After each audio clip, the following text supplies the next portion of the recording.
My parents kicked me out at 18 and said, "Be grateful we fed you." So I fed them something they couldn't swallow. Part 5.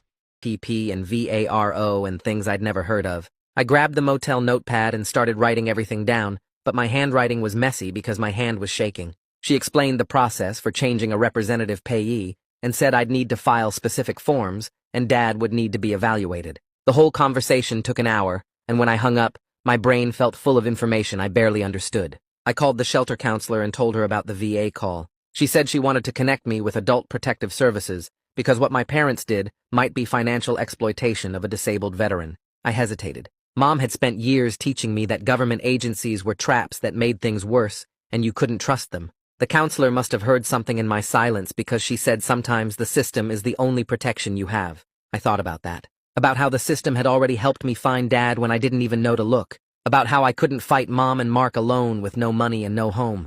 I said okay, and she gave me a number to call and a name to ask for. Giovanni Mercier. She said he handled cases like this, and he was good at his job. I thanked her and wrote down the information. Before I made that call, I tried something else. I went through my phone contacts and found numbers for family members I barely remembered. Aunts and uncles and cousins from before we moved states. Most of the numbers were disconnected. 3 went to voicemail, and I left messages explaining what happened and asking if they'd talk to me. 2 rang, but nobody answered. Then I called Aunt Lisa, my mom's sister. She picked up on the 4th ring. I started to explain who I was, and she cut me off. She said she'd already heard from my mother that I was spreading lies and trying to make them look bad. She said she didn't want to get involved in family drama. I tried to tell her about Dad being alive, but she talked over me. She said Mom had been through enough losing her husband and raising me alone, and I should be grateful instead of causing trouble. Then she hung up. I sat there staring at my phone. The isolation felt deliberate, like Mom had spent years cutting off anyone who might question her story or help me if I ever found out the truth.